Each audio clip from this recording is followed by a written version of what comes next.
पाक पुलिस के तमाम देखने और सुनने वालों को अस्सलाम वालेकुम। नाज़रीन, इसराइल की जान ईरान से इस तरह जाती है जिस तरह कौवा गुलेल से डरता है और ईरान ने इसराइल का मुंह तोड़ना शुरू कर दिया है। प्यार दोस्तों, मामला ये है कि रूस और यूक्रेन की जंग में कोई भी कमी वाक़ई नहीं हो रही। इस सिलसिले में रूस ने एक ऐलान किया है जिससे सारी दुनिया में और खास तौर पर अमेरिका में एक तशवीश पाई जा रही है। रूस ने कहा है कि रूस, तुर्की, शाम और ईरान के दिफाई मिनिस्टरों की अनकरीब मुलाकातें होने जा रही हैं। इन मुलाकातों में क्या बात होगी और इसका असर क्या पड़ेगा, इसको अभी खुफिया रखा जा रहा है। इस मुलाकात के बाद क्या मामला तय किए जाते हैं वो तो बाद में पता चलेगा, लेकिन इस वक्त सूरत हाल ये बनी हुई है कि क्या जर्मनी, क्या फ्रांस, क्या यूरोप और क्या इसराइल और अमेरिका सब की नींदें उड़ चुकी हैं कि ये सारे देश मिलकर क्या करने वाले हैं। दूसरी तरफ इसराइल के बारे में हमने पहले भी बताया था कि इसराइल की फौज ने फलस्तीन में घुसकर 12 फलस्तीनियों को शहीद कर दिया है, जिसके बाद हालात मजीद कशीदा हो गए हैं। इस वक्त पूरे फलस्तीन में जंग शुरू हो चुकी है।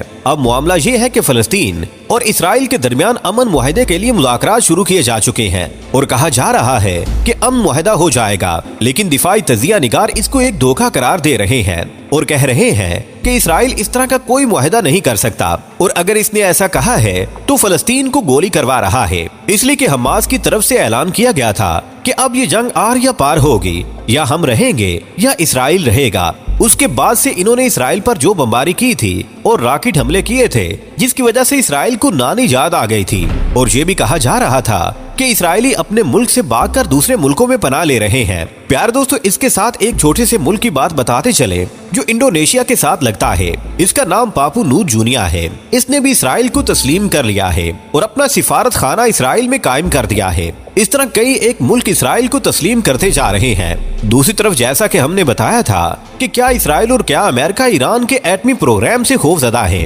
अब अमेरिका की तरफ से ये खदशा जाहिर किया गया है कि ईरान के पास इस कदर यूरेनियम मौजूद है कि वो जब चाहे एटम बम बना सकता है। ये बात CIA के चीफ ने एक बयान में कही है। इससे भी पता चलता है कि अमेरिका क्या सोच रहा है और वो ईरान से किस कदर खाइफ है। नाज़रीन, दूसरी तरफ नेतन्याहू ने एक नया कानून बनाया है जिसके तहत कहा गया है कि अगर कोई फलस्तीनी किसी यहूदी को कत्ल करेगा तो उसको मौत की सजा दी जाएगी। लेकिन अफसोस की बात है कि ये कानून नहीं बनाया गया कि अगर कोई यहूदी फलस्तीनी को कत्ल करेगा तो उसको क्या सजा दी जाएगी। दूसरी तरफ ओमान ने भी इसराइल को इजाजत दे दी है कि वो इसकी एयर स्पेस को इस्तेमाल कर सकता है। इसके बाद मुख्तलिफ मुल्कों की तरफ से ओमान पर तनकीद शुरू कर दी गई थी, जिसके बाद ओमान की तरफ से एक ऐलामिया आ गया कि हम इसराइल को उस वक्त तक अपनी एयर स्पेस नहीं देंगे जब तक वो फलस्तीन पर जुल्म बंद नहीं करता। लेकिन कहा जा रहा है कि ये बात सिर्फ बयान की हद तक है, असल मामला कुछ और है और एयर स्पेस पहले की तरह खुली हुई है और परवाजें आ जा रही हैं। इससे पहले जैसा कि हमने बताया है कि फलस्तीन और इसराइल के दरमियान एक 6 माह का अमन मुआहदा हुआ है, लेकिन फलस्तीनी अवाम इसको कबूल नहीं कर रही। इसकी 2 वजूहात हैं।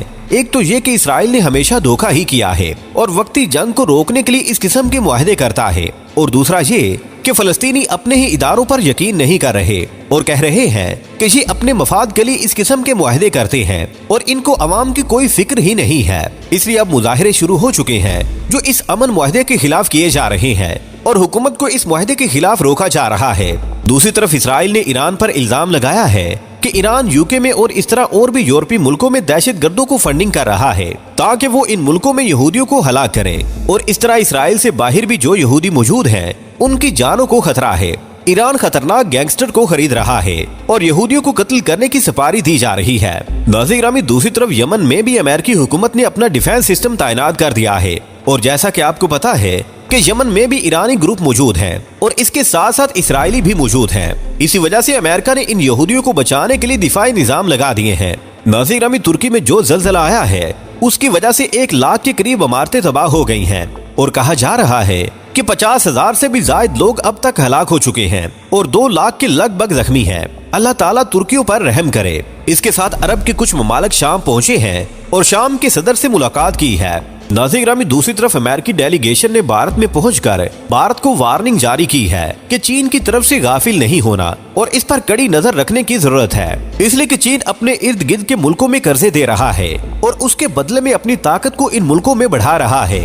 इनमें भूटान, पाकिस्तान, बांग्लादेश शामिल है। इस कर्ज की वजह से ये मुल्क चीन के साथ मिल जाएंगे और भारत के लिए खतरा बन जाएंगे। लेकिन भारत की तरफ से ये कहा गया है कि हमारा चीन के साथ क्या मुकाबला है, वो एक ताकतवर मुल्क है और हम कमजोर मुल्क हैं, इसलिए चीन के साथ हमारी जंग हमारी मौत ही होगी। अब एक और अहम खबर आपको बताते जाएं कि ईरान ने अमेरिका की हवा निकाल दी है। इसके साथ इसराइल को भी खतरा पैदा हो गया है। अब ईरान ने क्रूज मिसाइल बनाकर इसराइल और अमेरिका को हिला के रख दिया है और इस तरह अमेरिका और इसराइल के लिए ईरान एक मुसीबत बन गया है। ईरान ने एक ऐसी क्रूज मिसाइल का तजुर्बा किया है जो इंतहाई खतरनाक है और इसकी रेंज 1650 किलोमीटर तक बताई जा रही है।